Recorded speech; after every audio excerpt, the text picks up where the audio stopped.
પ્રભુ ઈસુ ખ્રિસ્તના નામમાં આપ સર્વને પ્રેમી સલામ. અને ફરી એકવાર આપણે આ સમયે નહેમ્યાના પુસ્તક આધારિત અભ્યાસમાં આગળ વધી રહ્યા છે. અને આ રવિવારે નહેમ્યાના પુસ્તક આધારિત ચર્ચ છૂટ્યા પછી બાઇબલ ક્વિઝ લેવામાં આવશે. તમને બધાને એમાં આમંત્રણ છે અને ખાસ તમે ચોક્કસ અભ્યાસ કરી રહ્યા હશો. ને આજે આ છેલ્લો ગુરુવાર છે કે જેની અંદર આપણે નહેમ્યાના છેલ્લા જે અધ્યાયો છે એનો અભ્યાસ આપણે કરવા જઈ રહ્યા છે. અને ખાસ તમને બધાને અભિનંદન કે તમે બાઇબલ અભ્યાસમાં જોડાવો છો, અભ્યાસ કરો છો અને મહેનત કરો છો. ચોક્કસ ઈશ્વર તમને એનો આશીર્વાદ આપશો. અને આજે આપણે નહેમ્યાના પુસ્તક આધારિત એના 11મો, 12મો અને 13મો અધ્યાય એ પર આપણે મનન કરવાના છે. અને આવો આપણે ઈશ્વરની સહાય માંગીએ કે આપણને ઈશ્વર એ વચન સમજવાને માટે એની દયા અને કૃપા આપણને આપે. પ્રાર્થના કરીએ. પ્રેમાળ ઈશ્વર, આ સુંદર સમયને માટે આભાર માનીએ છીએ. તમારા પવિત્ર વચનનો અભ્યાસનો આ સમય આપ્યો અને અમે તમારી આગળ નમ્યા છે ત્યારે પ્રાર્થના કરીએ છીએ બાપ કે તમારા આત્માની દુરવણી અમને આપો, જ્ઞાન અને સમજ પૂરા પાડો, જેથી કરીને અમે તમારું વચનો સમજીએ, જીવનમાં ઉતારીએ અને તમારા મહિમાને યોગ્ય બને ને આ વચન અમારા માટે સ્પર્શ કરનારું બને એવી અમને પ્રાર્થના અને વિનંતી કરીએ છીએ. ગણાઓને પ્રભુ તમે આ સંગતમાં દૂરે લાવો. પ્રભુ ઈસુ ખ્રિસ્તના નામમાં માંગીએ છીએ, સાંભળો અને સ્વીકાર કરો બાપ. આમેન. નહેમ્યાના પુસ્તકના 10 અધ્યાય આપણે જોયા અને હવે 11મા અધ્યાયથી હવે આગળ વધવા માંગીએ છીએ. હવે યરૂશલેમનો કોટ બંધાઈ ગયો છે, બધી બાબતો બની ગઈ છે અને હવે લોકો બધા ખુશ છે, આનંદિત છે.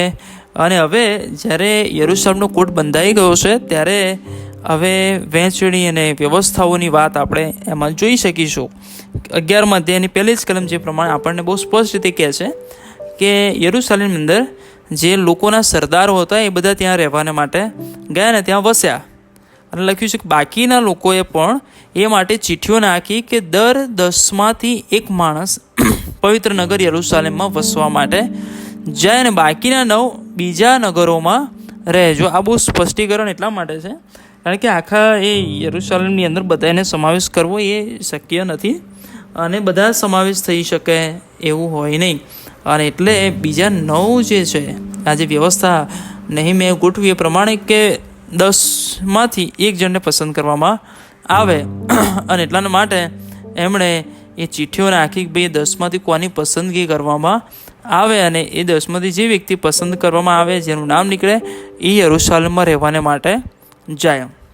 અને એ પ્રમાણે લખ્યું છે કે જેઓ યરૂશલેમમાં રહેવા સારું રાજી ખુશીથી આગળ પડ્યા તે સર્વ માણસોને લોકોએ ધન્યવાદ આપ્યો. આ જો એવું નથી ભાઈ પેલો ગયો એટલે અમારી ઈચ્છા હતી અમે જઈએ ને અમને કેમ ના મળી તક, એ બધું નહીં, પણ લોકો રાજી ખુશીથી કે આ બધું ઈશ્વર તરફથી થઈ રહ્યું છે, ઈશ્વરની યોજનામાં થઈ રહ્યું છે ને ઈશ્વરના માણસ અને ઈશ્વરે મોકલેલા વ્યક્તિ દ્વારા આ બધી બાબતો બની રહી છે. અને એટલે બધું સ્વીકારી રહ્યા હતા કે આ બધી વ્યવસ્થા છે એને આપણે માન આપીએ. અને લખ્યું છે કે જે લોકોના નામ નીકળ્યા, જે લોકો એમાં આગળ આવ્યા, એ બધા માણસ એ બધા લોકોને માટે કહે છે કે લોકોએ ધન્યવાદ આપ્યો કે એ લોકો ત્યાં આગળ રહેશે અને ઈશ્વરનો મહિમા એમણે પ્રગટ કર્યો. ને પછી આખી જે બધી નામાવલી તમે વાંચશો 3જા કલમથી લઈને છેક આખા અધ્યાય પૂરો થતા સુધી કે એની અંદર બધી નામાવલી આપી છે, કોણ ત્યાં જશે, કોણ રહેશે, કોણ ઉપરી હશે, અને ઘણી બધી બાબતો બહુ વિગતે આપણને લખવામાં આવી છે. અને એટલે ઘણું બધું એવું થાય નામો વાંચવાનો કંટાળો આવે અને ચોક્કસ છે, પણ એ સંખ્યા ને આંકડો ને એ નામાવલી એ બધું એ દર્શાવે છે કે આ બધું ગપ્પા માર્યા નથી અથવા આ ચોક્કસ નથી અથવા આવું ક્યારે બન્યું નથી એવું કોઈ કહી ના શકે.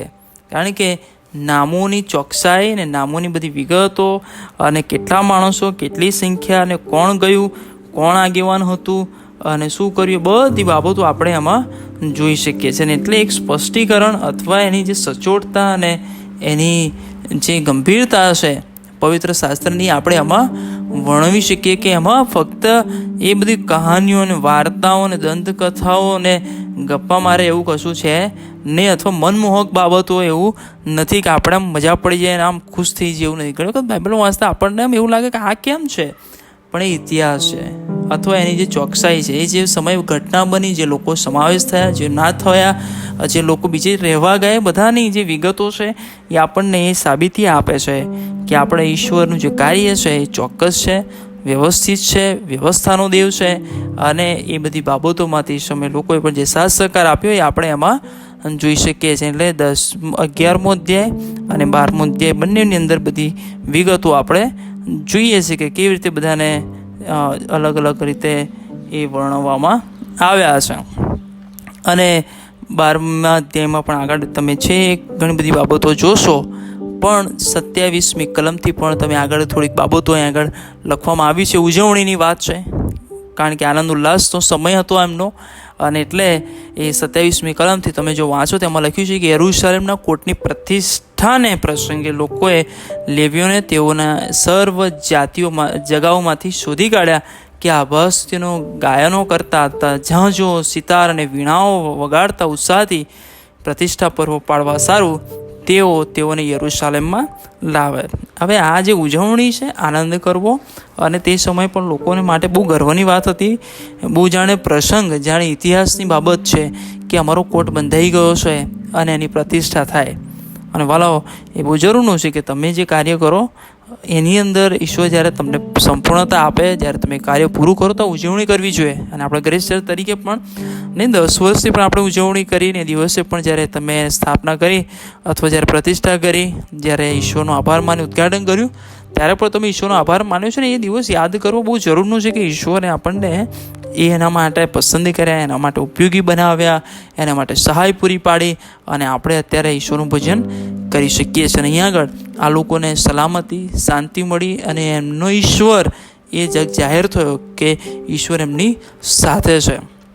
અને એટલે યરૂશલેમની આજે કોટની પ્રતિષ્ઠામાં બધા લોકોને શોધી કાઢવામાં કે જો ગાવા વગાડવાની અંદર છે, જો લેવીઓ છે, અને બધાની જે જવાબદારીઓ છે બધું આપણે જોઈએ છે. અને એની અંદર ઉત્સાહ બહુ છે, બહુ આનંદ છે, કારણ કે તેઓ તો બંદીવાસમાંથી પાછા આવ્યા એ બહુ મોટી વાત હતી, પણ આવ્યા પછી પણ દયનીય પરિસ્થિતિ, અને દયનીય પરિસ્થિતિમાં પણ ઘણા આવા વર્ષો જીવ્યા રહ્યા, અને એ સમયો પણ પસાર કર્યા, પણ છતાં એમનામાં આનંદ ઉલ્લાસ કે જે બહુ મજાની વાત હતી એવું નહોતું, કારણ કે બધું ભંગાર અને ખંડેર અને તૂટેલી હાલતમાં હતું, ને એને ફરીથી પાછું પુનઃસ્થાપિત થવું એ અઘરું હતું. પણ હવે ઈશ્વરે એ સમય પણ એમને આપ્યો કે જેની અંદર આ બધા લોકો સ્થિર થયા, અને તે લોકો માટે આનંદનો સમય, પર્વનો સમય, પ્રતિષ્ઠાનો પર્વનો સમય ઈશ્વરે એમને આપ્યો. અને એટલે બધા લોકો એકઠા થયા, ગીતો ગાયા, અને આનંદ કર્યો, ઈશ્વરની સ્તુતિ કરી. અને 31 લખ્યું છે પ્રમાણે આપણે વાંચીએ થોડી કલમો તો આપણને થોડું વધુ સાહિત્ય સમજાય. 30મી કલમથી આગળ કે યાજકોએ તથા લેવીઓએ પોતે પવિત્ર થઈને લોકોને, દરવાજાઓને તથા કોર્ટને પવિત્ર કર્યા, કે એને ઈશ્વરના નામમાં આશીર્વાદ દીધો, અથવા ઈશ્વરના નામમાં શુદ્ધ કર્યા, કે આ ઈશ્વરે અમારા માટે કર્યું છે. અને એટલે યાજકો લોકોએ અને લેવીઓ જે છે કે જેમની વિશેષ જવાબદારી છે યાજકો તરીકે, ધર્મગુરુઓ તરીકે, એમણે એ શુદ્ધિકરણ, પવિત્રતાની વાત એમાં મૂકી, અને એ રીતે તેઓ આનંદ ઉલ્લાસ કરી રહ્યા હતા. અને પછી 31મી કલમથી લખ્યું છે, નહેમ્યા જે બાબત કરી, પછી લખ્યું છે કે હું એટલે કે નહેમ્યા કે જે યહૂદિયાના સરદારોને કોટ પર લાવ્યો, અને મેં આભાસુતિ કરનારી તથા સરઘસ રૂપે ફરનારી 2 મોટી ટોળી ઠરાવી. જો આ બહુ મોટું ક્વાયર આ નહેમ્યાએ બનાવડાવ્યું.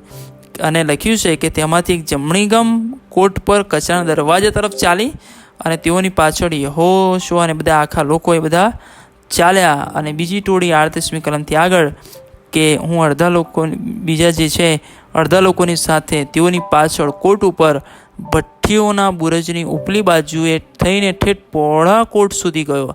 અને એફ્રેમની આગળ જૂની ભાગળ, મચ્છી ભાગળ ને બધી આગળ બાબત લખી છે કે એ રીતે તેઓ ગાતા એ આગળ વધ્યા. અને જે પ્રમાણે આપણે જોઈએ છે કે લોકો બહુ આનંદ અને ઉલ્લાસ કરતા હતા, ગીતો ગાઈ રહ્યા હતા, અને બધી બાબત છે. અને 43મી કલમ લખ્યું, તે દિવસે તેઓએ પુષ્કળ બલિદાન તથા આનંદોત્સવ કર્યો. જો એમના માટે બહુ આનંદની બાબત, બધાની કંઈક ને કંઈક લાવ્યા હશે, અને બહુ મોટું બલિદાન એ સમય લોકોએ ઈશ્વરને આપ્યું કે ઈશ્વર તમે અમારા માટે કર્યું છે, અને અમે તમારી આગળ અર્પણો લઈને આવીએ છીએ. લખ્યું છે કારણ કે દેવે તેઓને આનંદથી ભરપૂર કર્યા. જો તમારો વ્યક્તિગત સ્વાર્થનો આનંદ અથવા તમારો પોતાનો આનંદ લૂંટી લેવાની વાત નથી, અહીંયા આગળ ઈશ્વરનો આનંદ એમને પૂરો થાય છે, કે ઈશ્વરે એમને આનંદિત કર્યા. એ બહુ મહત્ત્વની બાબત છે, કારણ કે આજના સમયમાં પણ એ જ પરિસ્થિતિ છે. અમે ખુશ છીએ, અમે સારી જગ્યાઓમાં રહીએ છીએ, અમારી પાસે આશીર્વાદો છે, એ અમે કમાયા, અમારા બાપ દાદાઓએ રાખેલું, અમારી પેઢીઓથી હતું, અમે અમારી આવડતથી, અમારી કમાણીથી, અમારી મહેનતથી, અમારી ધગસથી અમે મેળવ્યું, અને એ રીતે અમે આજે સારા છીએ એવું નહીં. અહીંયા આગળ આ લોકો એ ઈશ્વરનો આનંદ શોધે છે. ઈશ્વરે કરાવ્યું, ઈશ્વરે કર્યું, ઈશ્વરે નહેમ્યાને મોકલ્યો, ઈશ્વરે એ આનંદનો અવસર આપ્યો. અને લખ્યું છે સ્ત્રીઓ અને બાળકોએ પણ એમાં સામેલ થયા અને બધાએ ભેગા મળીને એ બહુ મોટો આનંદ કર્યો. અને એટલું લખવામાં આવ્યું છે ને, કારણ કે નહેમ્યાના સમયમાં, એઝરાના સમયમાં આપણે જે વાંચ્યું કે જ્યારે લોકો પાછા આવ્યા ને એનો પાયો નંખાયો, ત્યારે એટલી મોટેથી એ લોકોએ બૂમો પાડી અને પોક મૂક્યો અને આભાસ સુધી કરી કે જે ઘણા બધા લોકો સુધી એ પહોંચ્યો. લોકોને ખબર નહોતી પડતી કે આનંદ કરે છે કે શોક કરે છે. અને એવું છે અહીંયા આગળ પણ બન્યું. 43મી કલમનો છેલ્લો ભાગ, કે ત્યાં આનંદ એવો ભારે હતો કે તેનો ધ્વનિ યરૂશાલેમથી દૂર સુધી સંભળાતો હતો. દૂર સુધી એ આનંદ જે છે એ આનંદ વ્યક્ત કરવાની, જાણે ઈશ્વર આનંદ મૂકે ને ત્યારે એનો અવાજ બુલંદ થાય, એનો કહે છે કે આવાજ ભારે થાય, એ ઘણા લોકો સુધી પહોંચે ને એનો અસર એ શબ્દોમાં, એ ઉજવણીમાં, એ પોકારમાં, એ ગીત ગાવામાં, એ તમને એની મધુરતા એની સમજાય તમને. અને લખ્યું છે કે ધ્વનિ જે છે એ બહુ દૂર સુધી પહોંચ્યો અને લોકોએ જાણ્યું છે કે ઈશ્વરના નામમાં તેઓ આનંદ કરે છે કે ઈશ્વરે એમના માટે ભારે કામ કર્યા છે. અને પછી આગળ એ બધા અર્પણોની વાત અને એ બધી બાબતો આપણે એમાં જોઈએ છે કે કેવી રીતે ઈશ્વરની આગળ તે બધું લઈને આવ્યા અને આનંદોત્સવ કર્યો અને ઈશ્વરનો મહિમા કર્યો. અને 44મી કલમમાં કે તે દિવસે ભંડારો, ઉછીલે અર્પણો, પ્રથમ ફળો, દશાંશની ઓરડીઓ પર કારભારીઓ ઠરાવવામાં આવ્યા. અને જે નિયમશાસ્ત્ર પ્રમાણે બધાના જે વ્યવસ્થાઓ છે એ વ્યવસ્થાઓની વાત કરવામાં આવી. અને આપણે વાંચીએ જો 44મી કલમથી આગળનો ભાગ, તો લખ્યું છે કે યાજકો તથા લેવીઓને સારું નિયમશાસ્ત્ર પ્રમાણે ઠરાવેલા હિસ્સા ભેગા કરે, કેમ કે સેવામાં હાજર રહેનાર યાજકો તથા લેવીઓને લીધે યહૂદિયાના લોકોએ પણ આનંદ કર્યો. અને તેઓ ગવૈયાઓને દ્વારપાળોએ દાઉદને તથા તેના પુત્ર સુલેમાનની આજ્ઞા પ્રમાણે પોતાના દેવનું તથા શુદ્ધિકરણનું કાજ બજાવ્યું. જો આ લેવીઓની યાજકોએ એ નિયમશાસ્ત્રમાં જે છે એ પ્રમાણે એ કામ બજાવ્યું. લોકો એને લીધે બહુ આનંદ કર્યો. અને પુરાતન કાળની અંદર દાઉદના સમયમાં, જો આ સમજો, દાઉદના સમયમાં જે સૌથી મુખ્ય ગવૈયો હતો એ આસફ હતો. અને એના પણ કદાચ ગીતો ગાવામાં આવ્યા છે. અને વળી દેવના સ્તવનના અભાસ ગીતો પણ બધાએ ગાયા. અને ત્યાં આગળ લખ્યું છે પ્રમાણે જરુબાબેલના તથા નહેમ્યાના સમયમાં સર્વે ઇસ્રાયેલો ગવૈયાઓના તથા દ્વારપાળોના હિસ્સા દરરોજની અગત્ય પ્રમાણે આપતા હતા. તેઓ લેવીઓને માટે અર્પણ કરતા અને લેવીઓ હારૂનના પુત્રોને માટે અર્પણ કરતા. અને આ પ્રમાણે એક આખી વ્યવસ્થાની આપણે બાબત એમાં જોઈએ છે. પણ હવે બહુ ઉજાણીનો બહુ આનંદનો સમય અહીં આગળ આપણે જોયો, ઘણી બધી બાબતો આપણે જોઈ. અને હવે જે બાબત આપણે જોવાના છે 13મા અધ્યાયમાં, એ બહુ મહત્ત્વની બાબત એટલા માટે છે કે ઉજાણી પછીની જે આ આખી ઘટના છે, જે સમય છે નહેમ્યાની વાત આપણે જોઈએ છે. કારણ કે આ બંને અધ્યાય વચ્ચે પણ કદાચ એ બહુ મોટો અંતર હોઈ શકે એવું આપણે જો વાંચીએ તો સમજાય. એ ઉજવણી પૂરી થઈ ગઈ પછીના સમયોની જે ઘટના અને વાતો છે એનું વર્ણન એ છે. અને એટલે કેટલો સમય છે એવું કોઈ ચોક્કસ મળતું નથી. પણ ચોક્કસ 12મો અધ્યાય 13મો અધ્યાય એક બહુ કન્ટિન્યુઅસ અથવા એ ત્વરિત અથવા એના પછી તરત જ એ ઘટનાક્રમ છે એવું નથી. પણ જે બહુ સ્પષ્ટ છે કે તે દિવસે મૂસાનું પુસ્તક લોકોના સાંભળતા વાંચવામાં આવ્યું. અને તેમાં એવું પણ લખેલું હતું કે અમ્મોનીઓ તથા મોઆબીઓ જે છે એને દેવની મંડળીમાં કદી દાખલ થવા દેવા નહીં. આ ઘણી બધી વાંચવું અઘરું લાગે, પણ જો તમે એને વાંચો તો તમને એ પણ સમજાશે. પુનર્નિયમના 23મા અધ્યાય 4થી કલમની અંદર પણ એ લખ્યું છે, કારણ કે જ્યારે તેઓ મિસરમાંથી નીકળ્યા ત્યારે તેઓ માર્ગમાં રોટલી તપ પાણી લઈને તમારી સામે આવ્યા નહીં. અને એને લીધે કે તેઓએ અરામને પથોરને જે બેઓરના દીકરા છે બલામની સાથે કરાર કરીને તેને સાપ દેવા તેને બોલાવી. જે બાબત છે કે આ લોકો જે અમ્મોનીઓ અને મોઆબીઓ જે છે એ લોકોએ જ્યારે મિસરમાંથી આ બધા લોકો નીકળ્યા ત્યારે સામે એ મળવા અથવા સામે એમની મદદે આવ્યા નહોતા. અને એટલે એ પુનર્નિયમનો 23મો અધ્યાય જો આપણે કાઢીએ, પુનર્નિયમ અને એનો 23મો અધ્યાય, અને એની અંદર એ બાબતની છણાવટ કરવામાં આવી છે કે અમ્મોની, તે 3જી કલમથી આગળ, અમ્મોની કે મોઆબી યહોવાની મંડળીમાં પ્રવેશ ન કરે. આ પુસ્તક એ નેહેમ્યાના સમયમાં વાંચવામાં આવી રહ્યું હતું, પુનર્નિયમ પુસ્તક, અને એમાં અમ્મોની કે મોઆબી યહોવાની મંડળીમાં પ્રવેશ ન કરે અને તેમની છેક 10મી પેઢી સુધી તેમનું કોઈ પણ યહોવાની મંડળીમાં કદી પ્રવેશ કરે નહીં. એનું કારણ આપ્યું છે, કારણ કે એમણે એ કહે છે કે માર્ગમાં જ્યારે મિસરમાંથી નીકળ્યા ત્યારે એમની સામે એ રોટલી કે પાણી લઈને આવ્યા નહોતા, અને એટલે એ બાબત આપણે એમાં જોઈએ છે. અને અહીં આગળ જ્યારે એ વાંચવામાં આવી ને એ જે સ્પષ્ટ કરવામાં આવ્યું ત્યારે લખ્યું છે પ્રમાણે કે તેઓ નિયમશાસ્ત્ર સાંભળી રહ્યા ત્યારે તેઓ સર્વ મિશ્રિત લોકોને ઇસ્રાયેલીઓમાંથી જુદા કરે. હવે એમને ખબર પડી કે આ તો આવી બાબત છે, એટલે કે અમુક જે લોકો એમાં હતા, આવા લોકો, એમને એ મિશ્રિત લોકોને અલગ કરવામાં આવે, અને એમનાથી અલગતા અથવા એમાં જે છે બાબતો કે તમારામાં આવા હોય, કોઈ હોય, તેમનાથી તમે અલગ થાવ, અને એક બાબત એ ત્યાં આગળ આપણે જોઈએ છે. હવે આગળ જે 13મા અધ્યાયની અંદર બીજી પણ એક બાબત છે કે નેહેમ્યા, હવે એનું કામ પૂરું થઈ ગયું, એટલે 12 વર્ષ એ આ લોકો સાથે રહ્યો, યરૂશાલેમમાં રહ્યો અને બધું કામ કર્યું, કોટ સમારકામ કર્યું, ઉજવણી કરી, નિયમશાસ્ત્ર વાંચવા, બધી બાબતો આપણે જોઈએ છે, પ્રતિષ્ઠા કરી, બધું. પણ એના પછી એ આ નેહેમ્યા ત્યાં જ રહ્યો એવું નહોતું, કારણ કે 6ઠ્ઠી કલમમાં જો તમે વાંચો 13મા અધ્યાય તો લખ્યું છે કે એ બધો વખત હું યરૂશાલેમમાં નહોતો, કેમ કે બાબેલના રાજા આર્તાશાસ્તાના 32મા વર્ષમાં હું રાજા પાસે ગયો હતો, અને કેટલા દિવસો પછી રજા એમની પાસેથી કહે છે કે લઈને પાછો યરૂશાલેમ આવ્યો. અને એટલે એ અમુક સમય, એ કેટલો સમય એવું આવું બાઇબલ પણ કોઈ સ્પષ્ટીકરણ આપણને આપતું નથી, અને બધા તર્ક વિતર્ક કરે, પણ એ આપણે એમાં પડતા નથી કે કેટલો સમય ત્યાં રહ્યા, શું કહેવાય, એ યરૂશાલેમથી બહાર રહ્યા અને પાછા કેટલા સમય પછી આવ્યા, એ બધું.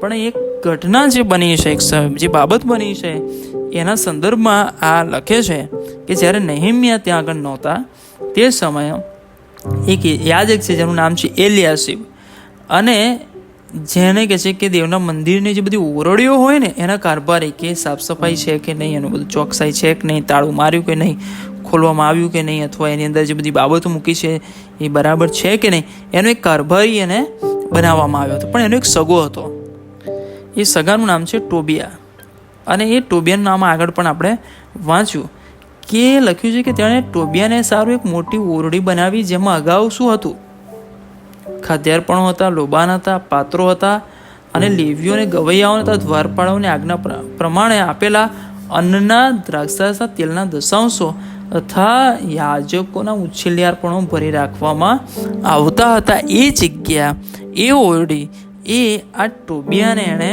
આપી દીધી, એની અંદર રહેવાને માટે એણે વ્યવસ્થા એની કરી.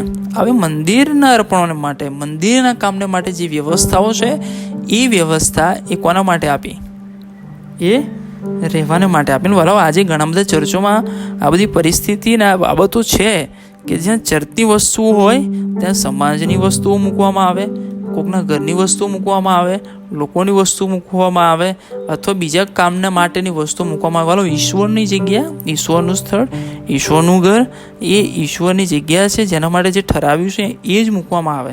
એને આપણે અપવિત્ર કરીએ નહીં. આપણને ઘણી વખત જૂનો કરાર, નવા કરારમાં આપણે ઘણી બધી આવા અંતરો કરીએ છીએ, પણ સમજીએ કે જે ઈશ્વરનું છે એને ઈશ્વરનું જ રહેવા દઈએ.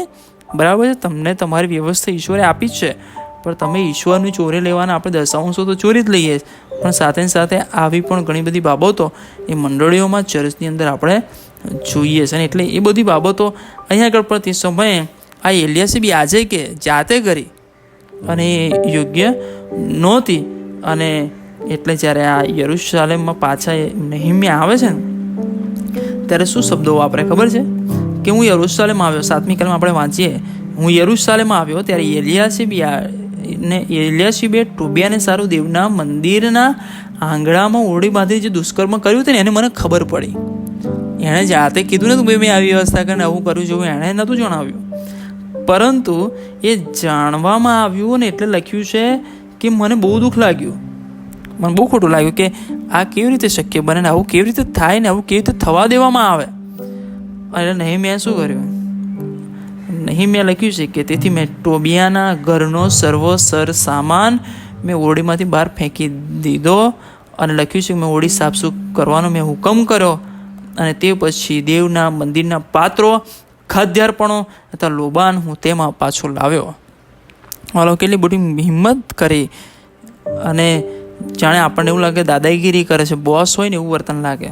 પણ પ્રભુ ઈસુ ખ્રિસ્તનું એ પણ ઉદાહરણ આપણે યાદ રાખીએ કે જ્યારે એમને પણ ગુસ્સો આવ્યો, એમને પણ જોઈને દુઃખ લાગ્યું, ત્યારે એમણે ચોક્કસ એક કોળો વીંઝ્યો અને સાફસૂફ કર્યું. અને શુદ્ધિકરણની વાત આપણે એમાં જોઈએ છે કે મંદિર જે છે, પ્રાર્થનાનું ઘર છે, એને અશુદ્ધ કરી દેવામાં આવે નહીં. અને આ નહેમ્યાના સમયમાં પણ એ લોકો પોતાના સ્વાર્થ માટે, પોતાને રહેવાની વ્યવસ્થા એમાં હોય એ ના ચલાવી લેવામાં આવે. અને એટલે એ નહેમ્યાએ એ વ્યવસ્થા જે ઈશ્વરને માટેની છે, જેના ઈશ્વરના વ્યવસ્થાનો ભાગ છે, એને કોઈનો વ્યક્તિગત ભાગ બનાવી દેવામાં આવે નહીં. અને પછી લખ્યું 10મી કલમથી આગળ કે બીજી પણ એક બાબત જે આપણે એમાં જોઈએ છે કે પછી લેવીઓના જે હિસ્સા હતા એની બાબત, કે લેવીઓ અને યાજકો જે છે એમને એ અર્પણોમાંથી એ એમનો હિસ્સો અને એમનો ભાગ નીકળે. પણ તે સમયની અંદર અને આજે પણ જે બાબત છે કે લોકો દશાંશો આપવાનું ભૂલી ગયેલા. દશાંશો અને અર્પણો અને જે બધી બાબતો છે એમના જે ઉછેલી અર્પણ બધું. અને એટલે હવે આ લેવીઓને યાજકોને તો પોતાનું ગુજરાન ચલાવવાનું હોય કે નહીં. અને એટલે આ લેવીઓને માટે લખવામાં આવ્યું છે કે લેવીઓના 10મી કલમ, લેવીઓના હિસ્સા તેઓને આપવામાં આવતા નહોતા.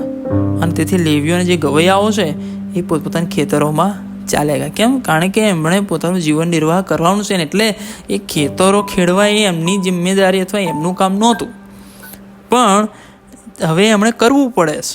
અને એટલે નહેમ્યા એ લેવીઓને કશું કહેતો નથી. પણ લખ્યું છે કે 11મી કલમ ત્યારે મેં અધિકારીઓની સાથે તકરાર કરીને કહ્યું કે દેવના મંદિરની આવી દુર્દશા કેમ થઈ છે. આગેવાનોને પૂછ્યું કેમ આવું થયું છે, કેમ દુર્દશા થઈ છે, કેમ આ હાલતમાં પડ્યું છે, કેમ અહીંયા આગળ વ્યવસ્થા એ જે હોવી જોઈએ એવી નથી. મેં તો કોર્ટનું કામ કર્યું, પણ મંદિરનું કામ પણ તમે આવું ખોરંભે મૂક્યું છે, ચાલે નહીં. અને એટલે પછી લખ્યું છે કે મેં લેવીઓને એકઠા કરીને તેઓને પોતપોતાની જગ્યા પર રાખ્યા. જો હજુ પણ કશું દાન બાન કશું આવ્યું નહીં, પણ છતાંય લેવીઓને ભેગા કર્યા, કીધું કે તમે તમારી જે જવાબદારી છે, તમને ઈશ્વરે જેના માટે અલગ કર્યા છે એ કામ તમે કરો. અને એટલે બધા ખેતરોમાંથી બધા જ્યાં રહેતા ત્યાંથી કાઢલાયા, હવે તમે અહીં રહો. એમના માટે જગ્યા, એમના માટે જવાબદારીઓ, એમના સ્થાનો નક્કી કર્યા, એમને બધી વ્યવસ્થાઓમાં મૂક્યા નિયમ પ્રમાણે. અહીં લખ્યું છે કે ત્યારે યહૂદિયાના સર્વ લોકો, કારણ કે નહેમ્યા બોલતો હતો એટલે કદાચ બહુ ભારેની અસર હશે, અને ઓલરેડી ઉજવણી કરીને આનંદ કર્યો છે બધી બાબતોને. હવે આ મંદિરની પણ જ્યારે વાત છે ત્યારે એ બધા લોકોએ સમજાવ્યું છે. એટલે 12મી કલમ લખ્યું છે કે યહૂદિયાના સર્વ લોકોએ શું કર્યું? અન્નનો, દ્રાક્ષારસનો, તેલનો દશાંશ ભંડારમાં લાવ્યા. દશાંશ લાવો તો ઈશ્વરનું જે કામ છે, ઈશ્વરનું મંદિરની વ્યવસ્થા છે, જે બાબતો છે એને બહુ સારી રીતે કરવામાં આવે. અને જે લેવીઓની યાજકો છે એમને જે છે એમને પણ એમનો હિસ્સો મળે. અને એટલે લખ્યું છે કે બધા લાવ્યા, અને પછી એ ભંડારોમાંથી ભંડારીઓની મેં અને બધી બાબતો આપણે આગળ જોઈએ છે.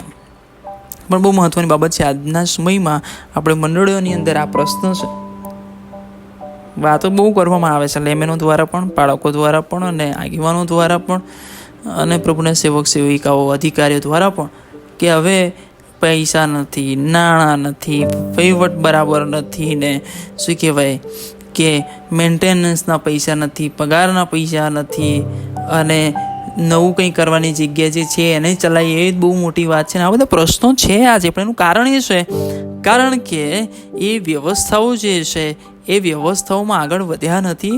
જે દશાંશો આપવા જોઈએ, જે અર્પણો આપવા જોઈએ, એમાં બધાએ પાછવાત કરો છે ને, એટલે કહેતા શરમ લાગે, પણ ચોક્કસ છે કે આજે જ એ પરિસ્થિતિ છે કે હવે ઈશ્વરે પણ જાણે મંડળીના લોકોને અને જેઓ દશાંશો નથી આપતા એમની પરિસ્થિતિ એમની વલે પણ ઈશ્વર એવી જ કરીશ. અને કદાચ હું તો માનું છું કે આવતી પેઢી શું હશે, આવતી પેઢીનું જીવન શું હશે, આવતી પેઢીને ઈશ્વર તરફથી કયા આશીર્વાદો હશે. કારણ કે વાલો ઈશ્વરને દશાંશો, ઈશ્વરના હકનું ઈશ્વરના ઘરમાં લાવવાનું એ મૂકી દીધું છે. આજે એ પગારની વાત કરવામાં આવતી નથી, પણ એ ચોક્કસ છે તમે ઈચ્છા રાખો તમારા બાળકોને સારું મળે તો શું એ તમારા સેવકોને તમારા મંડળીને માટે સારું થાય એવું તમે કેમ ઈચ્છતા નથી?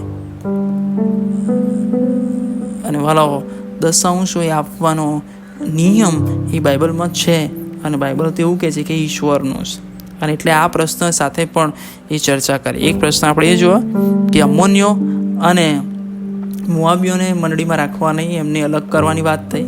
બીજી બાબત જે ઓરડી છે એને ખાલી કરવામાં આવી, શુદ્ધ કરવામાં આવી. ત્રીજી બાબત કે જે મંડળીના જે 10 ભંડારોની વાત છે, લેવીઓને યાજકોના જે ભાગની વાત છે, અર્પણોની જે વાત છે, દશાંશની વાત છે, એની વાત અહીંયા આગળ નહેમ્યા એ રજૂ કરે છે.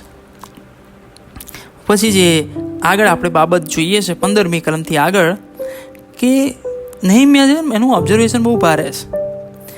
એટલે પોતે યાજક લેવી નથી પણ એમનું ઓબ્ઝર્વેશન બહુ ગજબનું છે.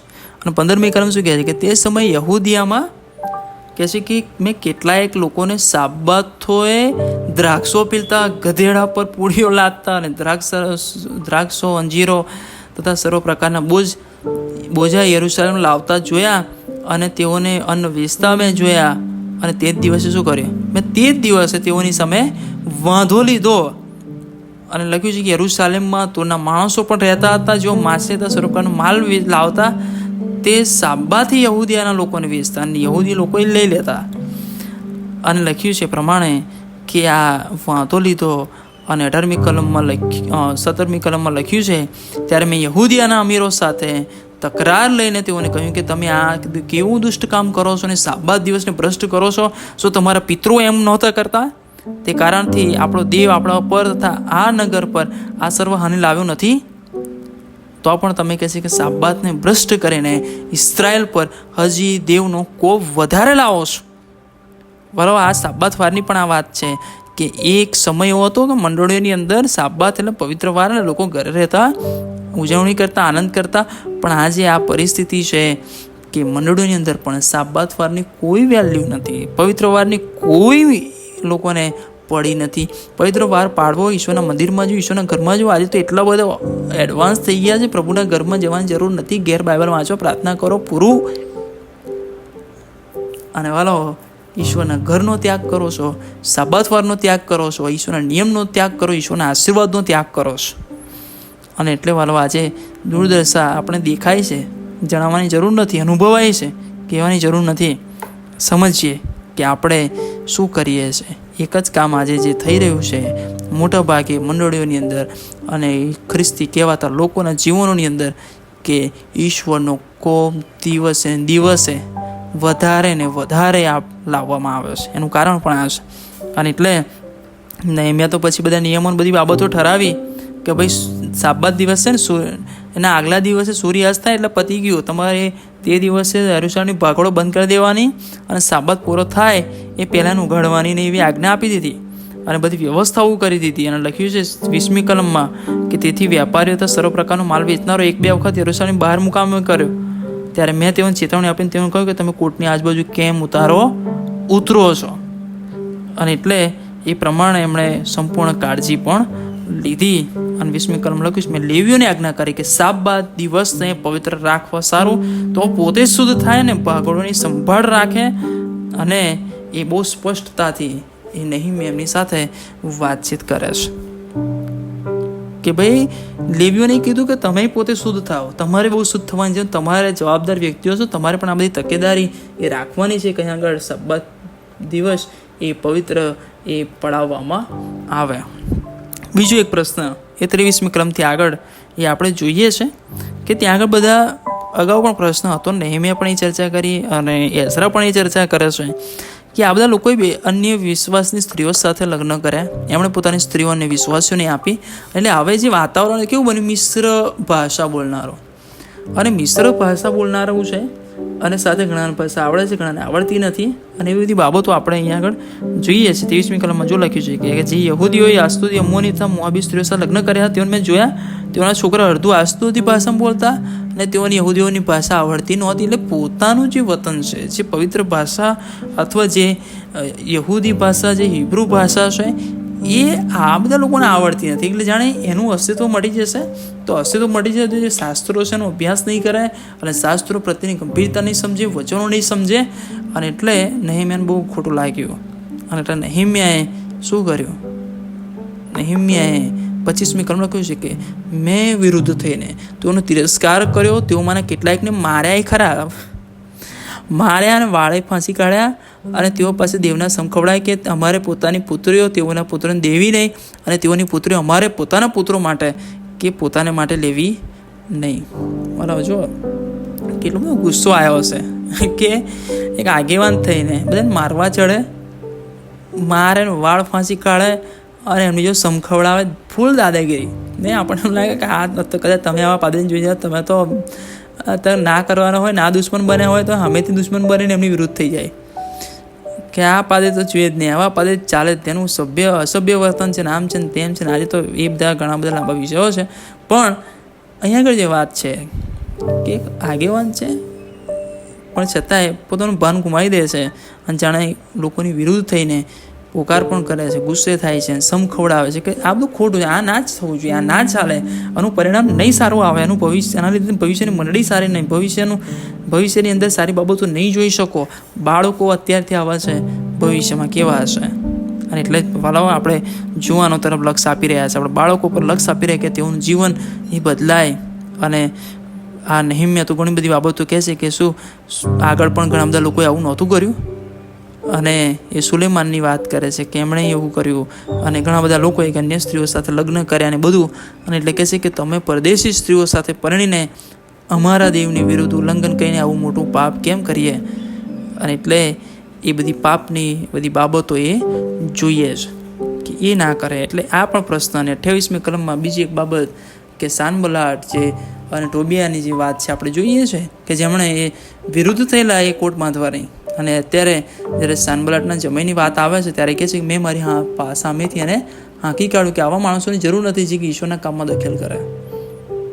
અને બરાબર આ પણ ઘણી બધી સમજવાની જરૂર છે કે ઘણી બધી આપણને ખોટું લાગે, ગમે ના ગમે, માફીની વાતો કરીએ, પણ ઘણી બધી વખત સમજવાની પણ એ પણ જરૂર છે કે જે ઈશ્વરના કામમાં બાધા રાખે છે એને જોડે ના રખાય, એને પાસે ના રખાય, એની સાથે રહીને કામ ના કરાય.